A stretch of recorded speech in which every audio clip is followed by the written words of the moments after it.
लोग ठीक कहते हैं, जो डर गया वह मर गया। अक्सर हम जीने से पहले जीना छोड़ देते हैं, पाने से पहले खोना सोच लेते हैं। सच में तो हम तब मरते हैं जब हम अपने आप से हार जाते हैं। जीवन की राह उतनी मुश्किल नहीं होती जितना हम समझ लेते हैं। अंधेरा कितना भी गहरा क्यों ना हो, और रोशनी को नहीं निगल सकता। ठीक वैसे ही बिना कुछ करे कुछ पाने की उम्मीद नहीं कर सकते। जब हम कुछ ना कुछ करते रहते हैं तो हमारे अंदर एक पॉजिटिव ऊर्जा बनती रहती है। पॉजिटिव ऊर्जा हमें नेगेटिव ऊर्जा से बहुत दूर ले जाती है। आ स्मॉल स्टेप मोटिवेशनल स्टोरी में आपका स्वागत है। एक छोटी सी कहानी हम सभी के लिए। ये कहानी है एक लड़के की। अमित नाम का एक लड़का रांची शहर के बीच एक छोटा सा फूड कैफे चलाता था। जिस जगह पर अमित का कैफे था उस जगह से कुछ दूर पर एक कॉलेज था। कॉलेज होने के कारण बहुत सारे लड़के और लड़कियों का उसके कैफे में आना जाना लगा रहता था। केवल अमित का कैफे ही नहीं था वहाँ पर, और लोगों ने कैफे खोली हुई थी, लेकिन ज़्यादातर लोग अमित के कैफे में जाया करते थे, जिस वजह से अमित की अच्छी आमदनी हो जाया करती थी।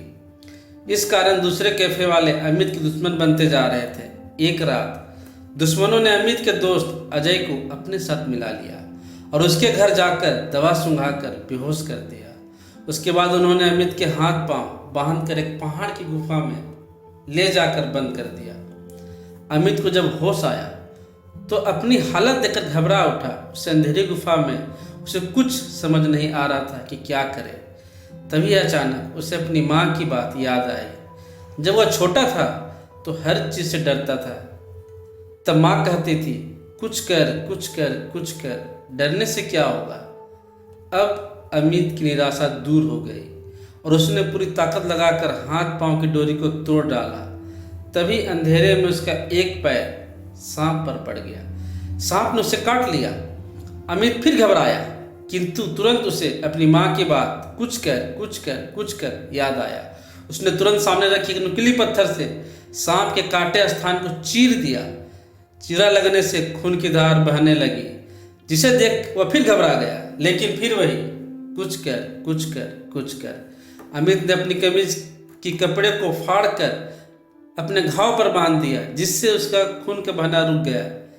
इतनी मुश्किलों के पार हो जाने के बाद उसे उस अंधेरी गुफा से निकलने की चिंता होने लगी। साथ ही साथ भूख प्यास से भी परेशानी होने लगी। वह निकलने के लिए उपाय सोचने लगा। जब कोई उपाय उस अंधेरी गुफा से निकलने का नहीं मिला तो वह पुनः निराश हो गया और सोचने लगा कि अब तो यहीं पर बंद रहकर भूख प्यास से तड़प कर मरना होगा। वह उदास होकर बैठ गया। तब उसे माँ की बात फिर से याद आई, कुछ कर कुछ कर कुछ कर। ना जाने इस बात में क्या ताकत थी कि वह फिर से बाहर निकलने की कोशिश करने लगा। द्वार के पास आकर गुफा के मुख पर लगे पत्थर को धक्का देने लगा, पर उससे कुछ हुआ नहीं। लेकिन जो ताकत और जोश उसकी माँ ने कुछ कर कह के भरा था वह बहुत अद्भुत था। उसने पूरी ताकत से जोर लगाकर धक्का मारा। जोरदार धक्का लगने से पत्थर गुफा के मुख से लुढ़क गया और द्वार खुल गए। अमित गुफा से बाहर निकलकर अपने घर वापस आ गया। घर पहुंचकर उसने अपनी माँ के पांव छुए और उसका धन्यवाद किया। माँ ने उसे बहुत सारा प्यार और आशीर्वाद दिए।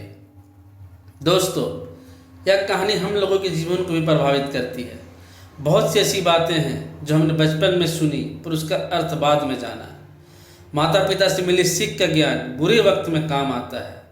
जब तक हम अपनी तरफ से किसी काम में कोई एफर्ट नहीं डालेंगे तो उसका महत्व कभी नहीं समझेंगे। मुसीबत आने पर घबराने के बजाय उसके हल पर ध्यान देना चाहिए। इस संसार में ऐसी कोई मुसीबत नहीं जिसका कोई हल ना हो। बस हम उस आसान काम को नहीं देख पाते जिसको हमने पहले ही मुश्किल मान लिया है। तो कुछ करना है या मरना, घबराना है या जीना, यह फैसला आज हमें करना है।